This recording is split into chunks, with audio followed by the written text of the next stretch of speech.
Hello, good morning, all of you. It's really nice to be here again on our last day with the topic of mindfulness of the nervous system. Just nice to read in the chat how people are coming in and also describing how the weather situation is at the place where you are. And somehow, like, the thought came into my mind, if this is maybe like an expression of us humans to talk about the weather,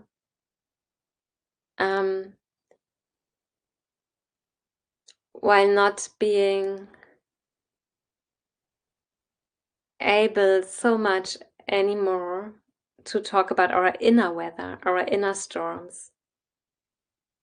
So the need for connection, it's expressed often in a verbal and cognitive mental way. And there's a beauty in that, because there's like the beauty to see that we want to connect to each other. So we share how the weather is. So the weather here is gray as well as at some of your places. And I hope it's not going to rain, because right after this session here, I go on my bicycle and I ride into the forest and teach a class there in the forest, embodiment with trees. So, good morning, all of you. My name is Nirmala. I'm living in the north of Germany in an eco-village here where I have a school for embodied meditation and yoga. And this week we spent together, or some of you might be here also for the first time this week, with the topic mindfulness of the nervous system. And I like to start with reading a poem which someone put yesterday in the chat. It's from Rupi Kaur. On days you can't hear yourself, slow down to let your mind and body catch up to each other. Stillness.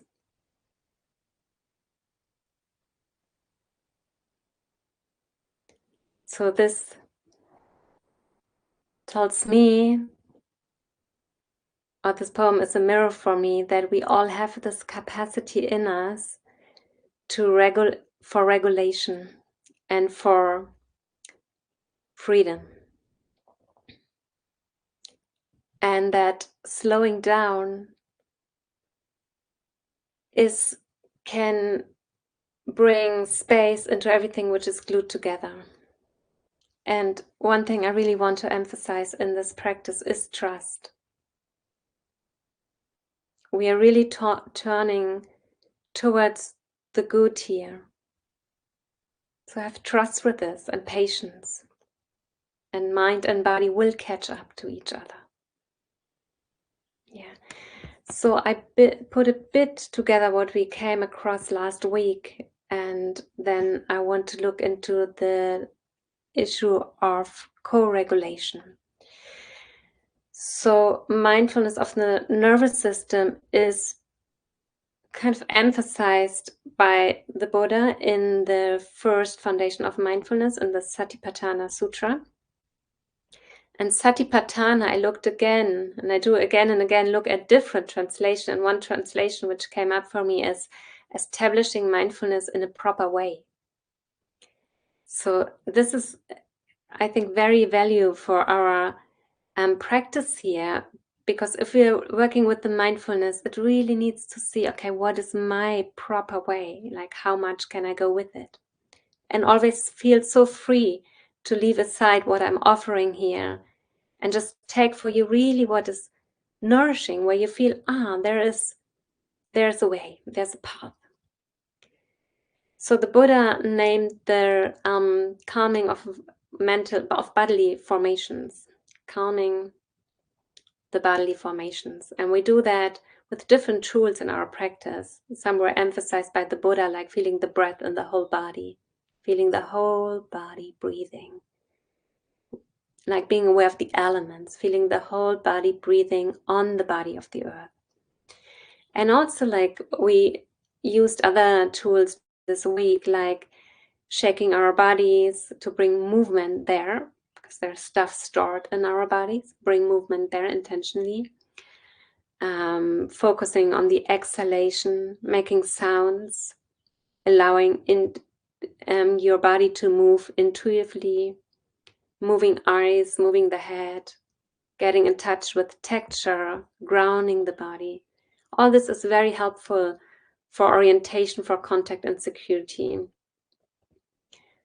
So I was explaining the basic functions of the nervous system, that it enables us to be close and connected to ourselves, to others, and to move and to protect. And it's not our control. It's doing that all the time. So our nervous system protects us and mobilizes us. And it's doing this to take us away from pain and bring us towards pleasure. And this is where our mindfulness practice is like so supportive, because we don't want to follow this pushing and pulling which is going on. So it's really not about what is arising. It's not about how the weather is, but how we relate to it. And we all have our own unique ways of balancing and activating our nervous system. And our work as humans is really understand what is supportive and to be really true and honest to that and find out. The more I travel the new pathways into lightness, into joy, the easier it is to get there. So really be creative with it. Like, I found myself one day, like, going into the forest, sitting at a tree and reading my poem book with poems from Mary Oliver. And I could feel how my whole system shifted. And I'd never done that before.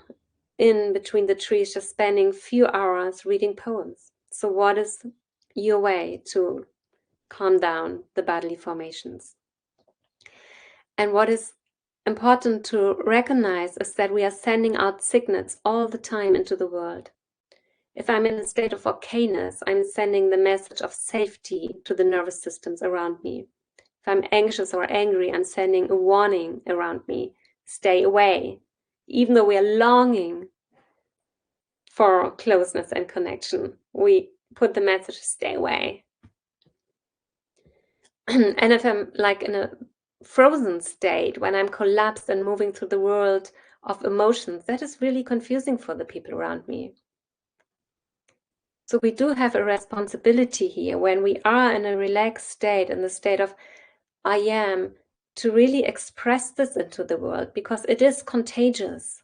Our joy, our smile, it is contagious. And if we are in a very activated state, the thought comes in, we will stay here forever.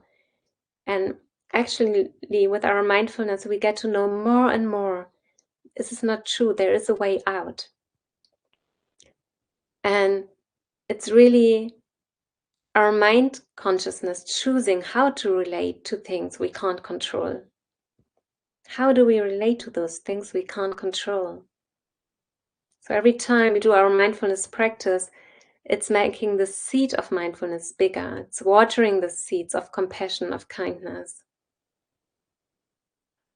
of care. So one term I want to drop in here today is the term of co-regulation. It's somewhat an academic term for a simple and incredibly important fact of our life.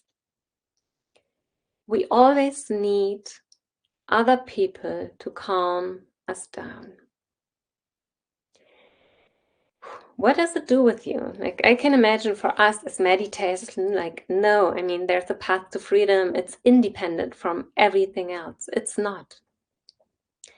And of course, we have resources, and we also need to know how to calm ourselves down. But we all also know the state of being frozen, some of us more and some less, a state where it feels like, I can't live with that anymore, I can't do it anymore, I can't bear it anymore, which is too much. And we need other people. And the Buddha wouldn't have emphasized the importance of Sangha if this wouldn't be the case. Like Sangha, our community, is like incredibly important for us. It's important to have a field of people. And I'm not talking about 10, 20 people. It can be like 1, 2, 3 people in your environment where you really feel trust, where you feel like there's an atmosphere of non-judgment. We are so highly dependent on other people and their environments. And lots of us have, because of our dysregulated nervous system, and I think most of us have some kind of dysregulated nervous system, the tendency to avoid contact and live either in excessive withdrawal or are pulled to excessive merging with certain people. And both are kind of comfort zones where we suffer because our true need is to belong and to be part of, to feel safe. But at least it's we know this place. At least we are used to it. And it is important to enter the world of healthy, well-regulated relationships. Enter the world of connection with people.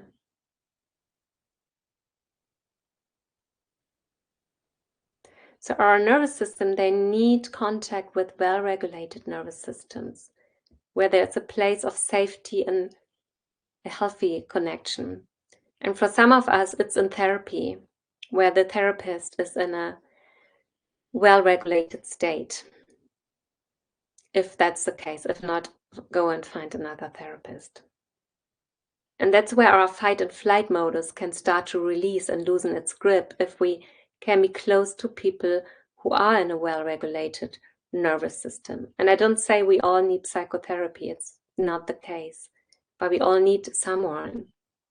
And if there's absolutely nobody in your life, like start with the tree, start with your pet, to really feel, okay, and there's some very well-regulated strength there. So our task as human is to be brave enough to step out into unknown conditions and carefully seek new experiences, new connections of trustworthy people, even if our impulse is to retreat, to withdraw.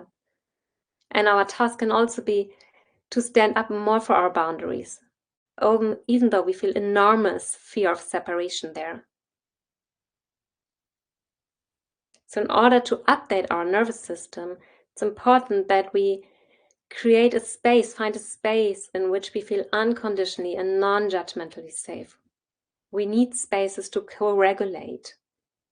A space where we can communicate from our inner world, where we really can share our inner world and including our somatic world. So it's about staying in, being aware what's in here, and being able to communicate. And what I mean by that, when we are in relationships, what's coming up is our heavy-duty stuff. And we need a safe place to express it, so it's coming into the light and it's not acting out in an unhealthy way as our shadows. So that, and there's this German therapist, his name is Norbert Gopal Klein, and there are no English books from him, but he's recommending a way of communication. It's called honest communication, where you really share what's going on from an interpersonal place. Like, for example, for me, it would be, I feel the tingling in my shoulders. I have there is a feeling of anxiety in the chest, and there is this thought if those teachings will be worth being listened to by you. So expressing thoughts, expressing emotions, expressing sensations in the body without getting identified with it. So if we can create a space in your world, which is safe enough to enter this form of communication, we lose the grip on the thoughts, on our emotions, on our sensations. We can like go into a field of something wider and bigger where it's just the thoughts which are coming up in you and the thoughts which are coming up in my system, just thoughts coming and going, emotions coming and going. Something really deep and nourishing can evolve from that. And I like to read you one sentence from the man I was mentioning. It is crucial to make authentic, honest contact with people and to include our somatic states in the process. We usually talk about tangible mental contact. It has probably never happened before in a talk show that the participants first shared how they feel and what is happening in their bodies. This is the crux of the matter. In childhood, we were unable to adequately communicate our feelings and the neglect we experienced. Even if we were able to express them verbally, they were often not adequately heard by a responsible person. That is why we are conditioned to remain continuously on the level of mental content, instead of entering into a real exchange about bodily states. It is not about telling others what a suffering victim you are. On the contrary, communication should take place without identification, if possible. We put so many limitations on us, what's okay to share and what not, and we really need to bring lightness there. And if we really can share our experience of body, mind, heart in a safe environment, we will disidentify with our thoughts, emotions, and feelings. And it also goes deep into the issue of being with that, what I just suggested, also in the field of sexuality. I just mentioned this briefly because our time is already gone. But in the field of sexuality, that's where all our pattern we have in terms of relationship patterns, that are so obvious. It's just like, I want more, I don't get enough, and I feel left alone if you don't want me. All this, and we all, in our close relationship, we have this urge, the need to feel safe, to be bonded. And then all our patterns and stuff is there. So how can this go together? So our physical contexts are sexualized so much in our society. We don't even know how to hold hands anymore, how to hug someone, how to be in physical contact without anything needing to be there in a sexual way. And this is what we really need to learn first, to be close to ourselves, to our inner world, express it to somebody else, and be able to co-regulate, to know that if my nervous system is regulated enough, I give a chance to your nervous system to settle down. And from this, I spread a message into the whole world. So the request is, and the suggestion is, to go and find places where you can co-regulate. And if it's just through an eye contact, through sharing, which is so powerful, sharing really what is there. Or if it's through holding hands, sitting back to back, with my back against the back of someone else. And just being there with your fears, with the anxiety, with all the stuff which is coming up, and staying there in the unknown. So, and now we take our time for the meditation, and I invite you to settle in and to get comfortable, sitting or laying or standing or even walking around.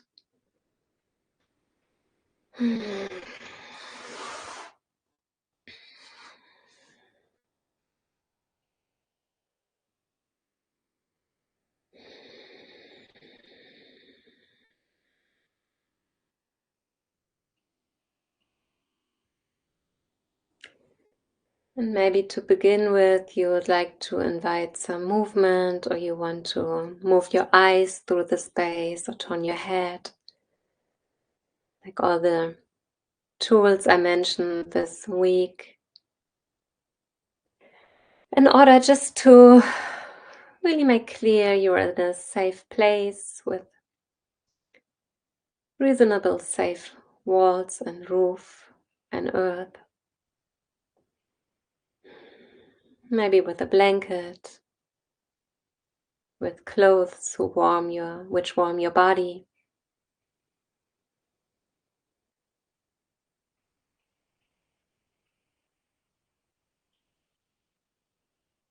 And it might be that for this time it's too much to close your eyes. You're absolutely welcome to leave them open.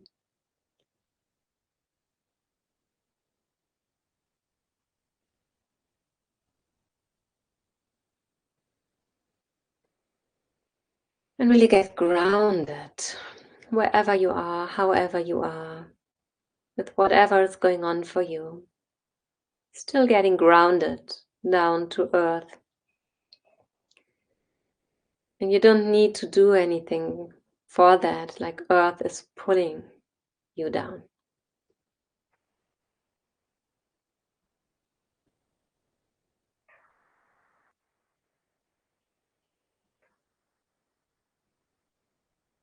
Just checking for yourself.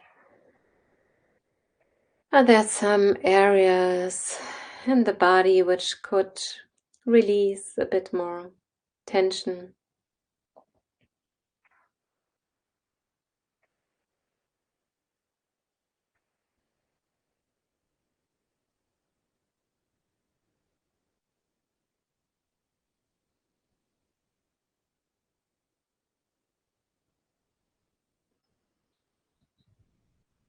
Maybe the shoulders could drop down more. Maybe the space in your shoulders can drop down. Maybe the space in your throat in between your collarbones can be a bit more soft.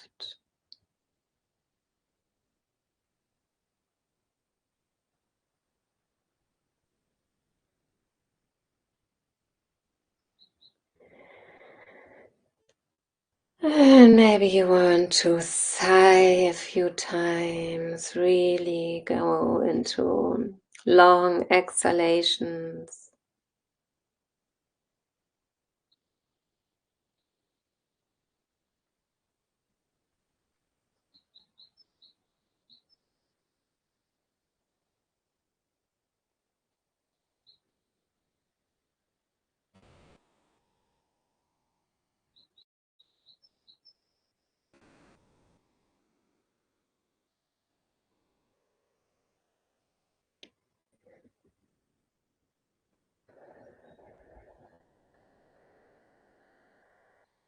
If you feel your nervous system is very agitated, you could hum. Just humming activates the vagus nerve. You could do this for 3 to 5 minutes maybe, just to arrive and settle here a bit more.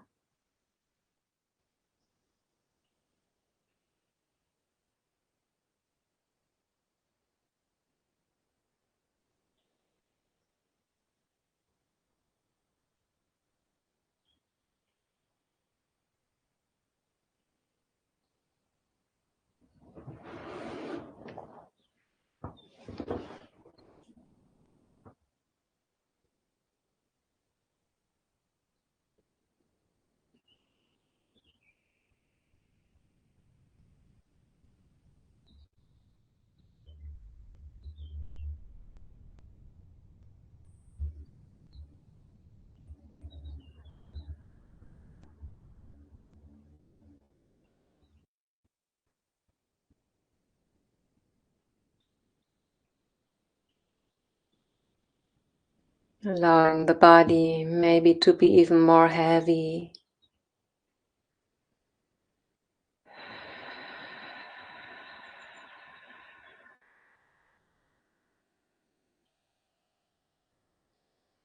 Maybe your hands want to give you a nourishing contact.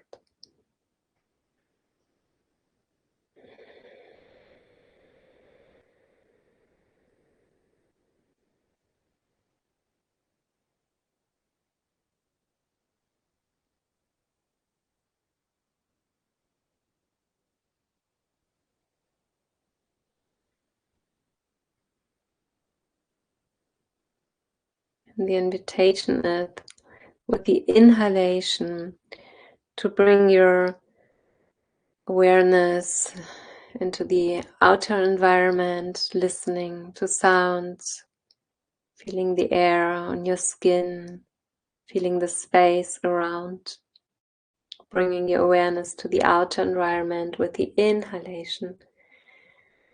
And with the exhalation, bringing your awareness in your inner environment, being aware of feelings, sensations, bodily, somatic experiences. With the inhalation, being aware of the outer environment, focusing on the outside, on the outer weather.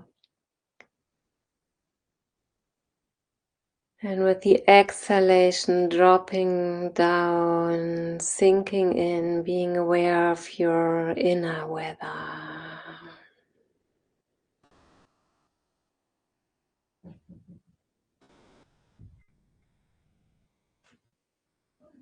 With the inhalation, being aware of everything which you can be aware of now in the outside.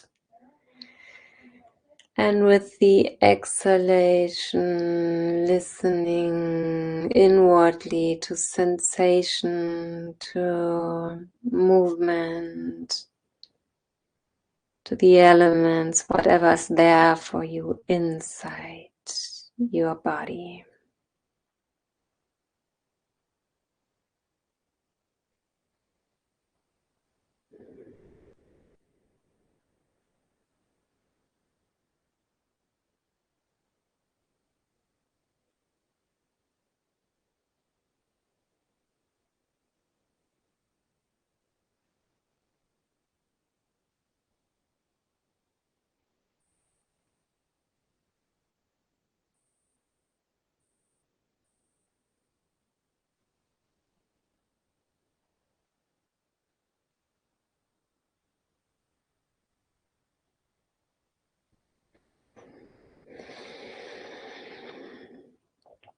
And then being aware of your head, the bones of your head,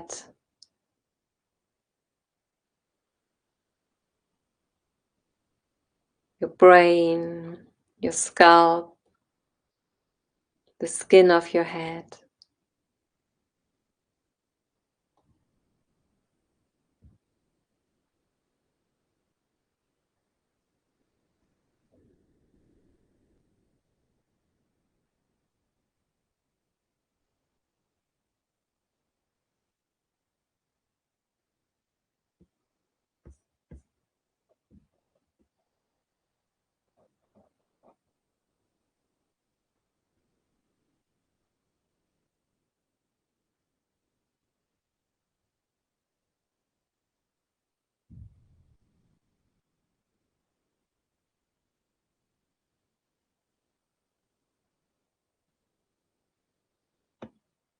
And being aware of thoughts moving through the space, sometimes maybe being kind of glued together, a mess of thoughts, and sometimes maybe one thought at a time, coming in, going wherever.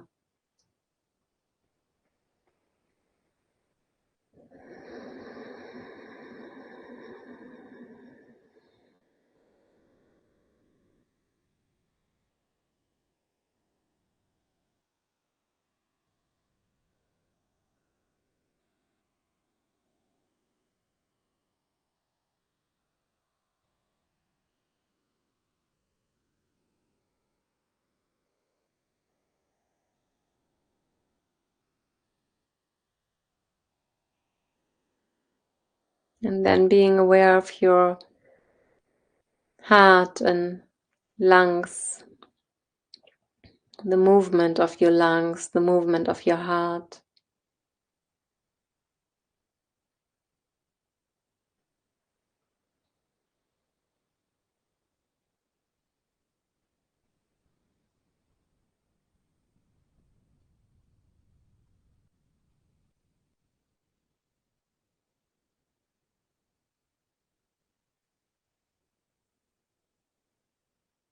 Being aware of the whole heart area, the rib cage, the ribs, the shoulder blades, the spine in this area.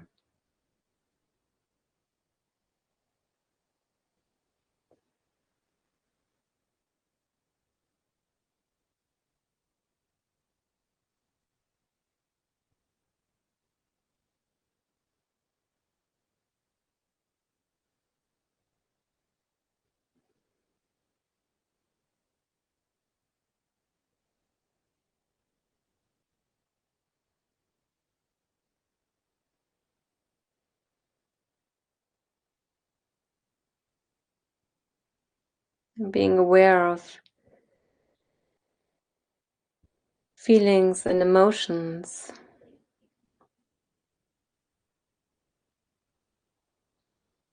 Allowing all just to be as it is for this moment in life.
And then being aware of your pelvis,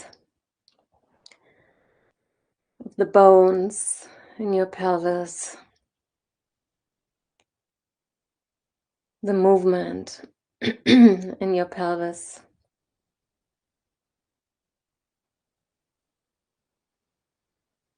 Staying with the tissue, with the fluidity, with the earth, the bones in your pelvis.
And being aware of the sensations in your body.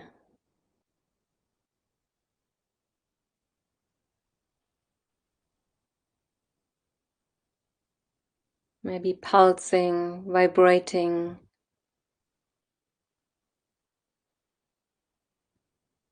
heat, cold, numbness, spaciousness, narrowness. Just staying close, being aware of the sensations in your body.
Maybe you can expand your awareness into the field where thoughts,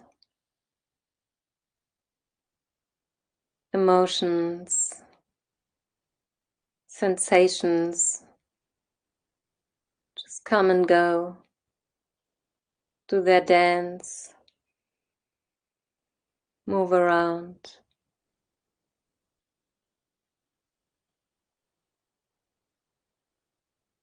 And kind of opening up to the space where all this is happening, to the space in all that.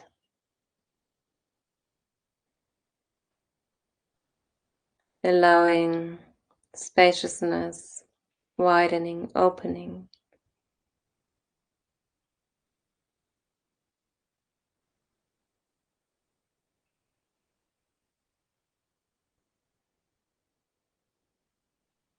Maybe opening to something which is bigger than you at this moment. What could that be?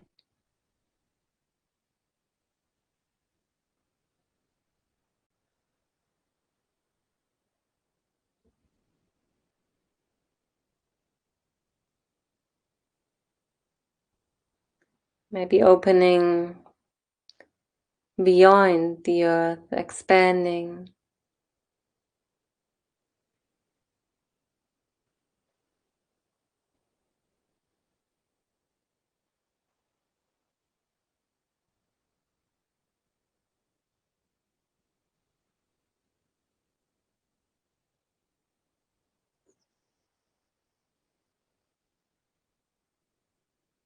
Expanding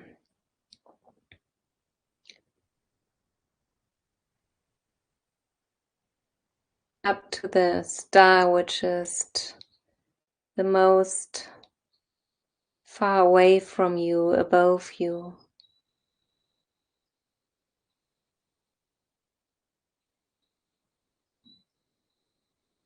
And expanding into the space to the star which is most away from you, underneath you.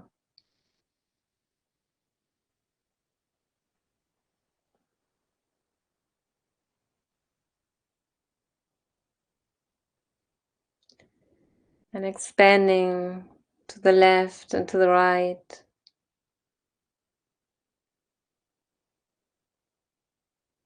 To the stars which are most far away from you.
And in this spaciousness, or just where you are, wherever you are, allow the sounds of Khalil Gibran to enter your system.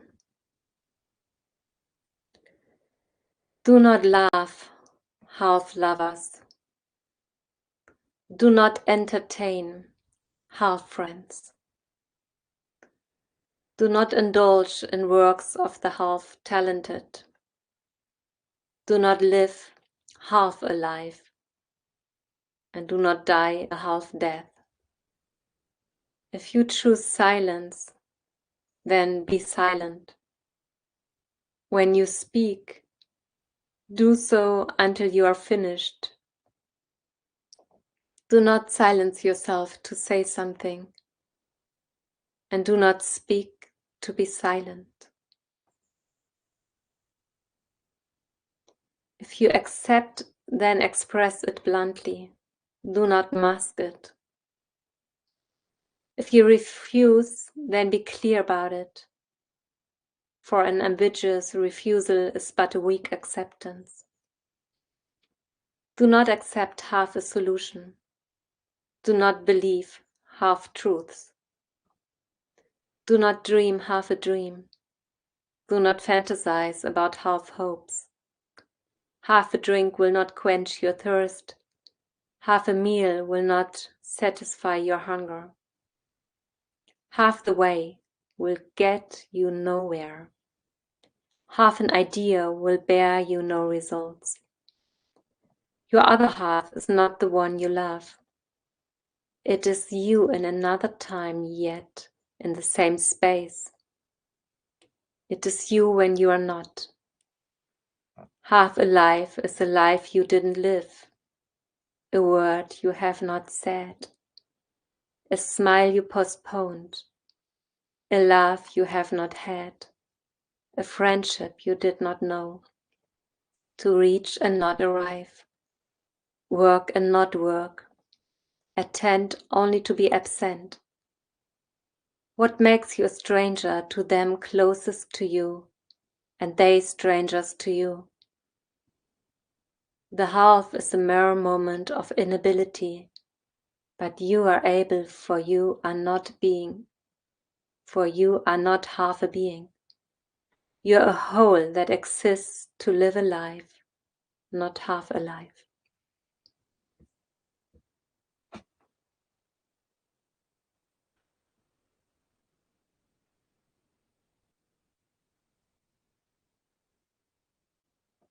Thank you so much. Thank you so much for being here, for your openness, for your curiosity.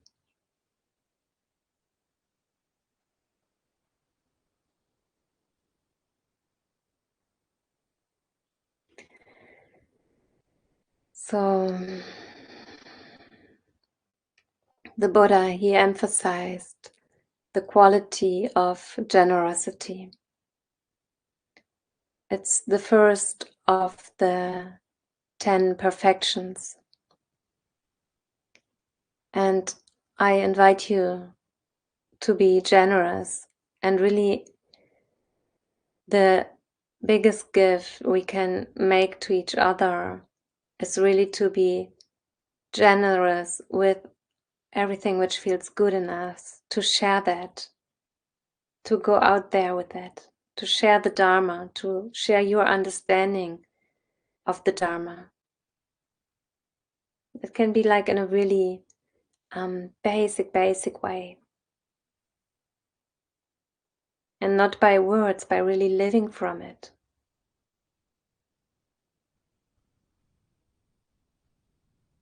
And there's also an invitation, again, if you want to, and if you can, and it would be great if you can, to also offer financial support to this platform and to myself to keep these teachings going, which support so many more people than just us here. It's going out into our families, it's going out into our colleagues. It's such a wide field we are creating here. So in order to keep this platform running and to keep the the act of generosity flowing. You are invited to make dana, and I put a dana link here in the chat. It's not my most favorite part of the talk to talk about dana, and I have a friend and he's offering techno dharma techno retreats. Maybe you know him. It's Denis from France, and they really had to ask a fee for that after they try to do it on donations for several years, and they just put a box there without talking about it, and it just didn't work. Like just this big box, a big sign, big festival, but not enough dana to get the festival running. So just a great way where we can care for each other and invite also people there through giving more if we can to support others to be here who can't give at all, maybe. So this is also our time for questions, if there are any questions. And I wanted to share, because there was a question on one day if I come to England to teach there, and I don't have the plan yet, even though I'm very open for that.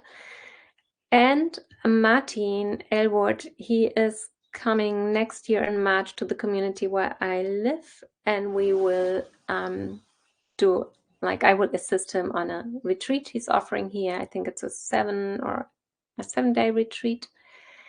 So you're welcome to visit this place here. It's a big permaculture garden and a Zen garden in the forest, and quite beautiful and interesting to see. It's one of the oldest functioning communities in Germany. I think it exists since 40 years.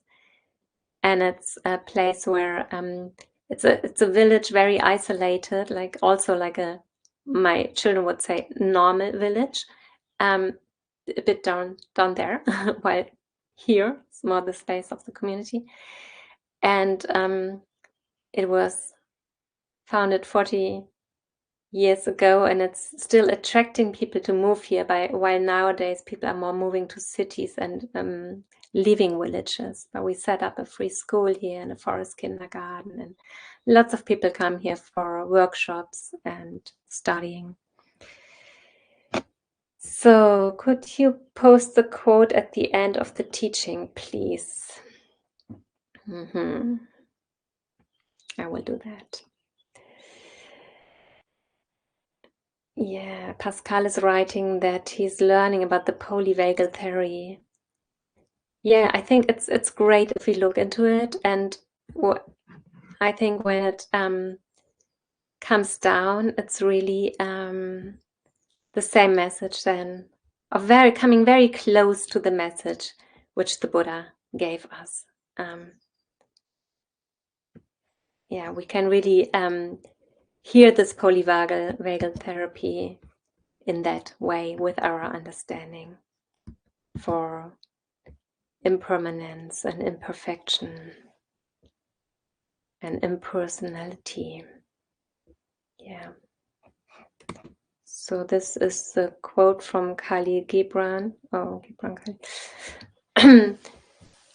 And I just found it really, this quote I hadn't known before yesterday. It just popped up on my screen somehow while looking for something else on the internet, and I read it and was like, oh, this is perfect for our teachings. Like, just some lines are so just living our life fully, with everything which is there, and heal our patterns. And we don't have to do it all alone. We are invited to do it together, and we need to do it together. These patterns, they were coming into our system through our past and through contact with other people, through our caregivers. And now we can really heal it with the people who are close to us, heal it in our relationships, and not hide anymore.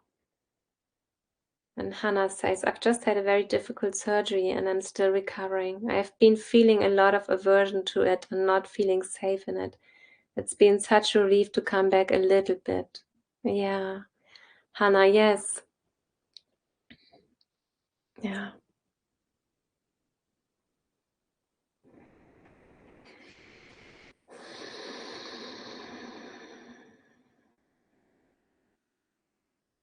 Yeah.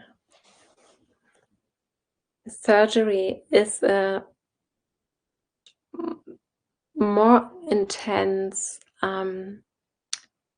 thing to our system than we assume. It's big. There have been researchers about people who have done tremendous pain and violence to other people, and these researchers showed that very often they had, in a very young age, intense surgeries, and often where they weren't, like where the the injections which make you sleep during a surgery, where they didn't work completely, so where they were like aware of what was happening. And yeah, it seems to have a huge impact, can have a huge impact. So any surgery we are having, any insult on our body, we can really be so caring for it, like really taking time there, not pushing ourselves, allowing the grief which comes up from that, the insecurity, the pain which comes up from that, all the fears. And also there, like, can we have a hand which can hold us? Can we dare to ask somebody to be with us? Can we make the step into connection? Can we connect to places in us which feel whole, which feel good, which feel nourishing? And if it's not in the body, then out of the body. The tree. Thank you for sharing, and I wish you a good recovering.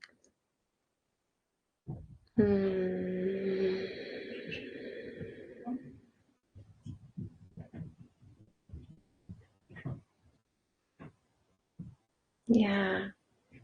Inside dialogue. Yeah, I wanted to research about that. I know like friends who practice it, and I think it's very similar. It's bringing the meditation into the practice, like maybe not the meditation itself, but we can get into a meditative space with each other when we allow the space to be there and allow our issues to be there and don't take them personal anymore. I can really recommend practicing that, like, and just naming, there's this thought coming. And it doesn't mean you have to get naked. You don't need to share like everything.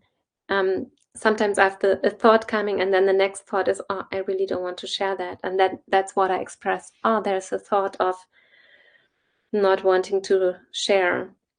And there's a thought of, I really would prefer to live far away from you, because this is our emergency system coming up, and this is the things we don't put into relationships. And rather than reacting all the time because we so much want to be with somebody, it's like good to express our aversions, our clinging, and find the space. Thank you so much for all your comments. Thank you, Lizzie, Dana Day, and Two Hearts, and I wish you well. The community I live in, I type the name here.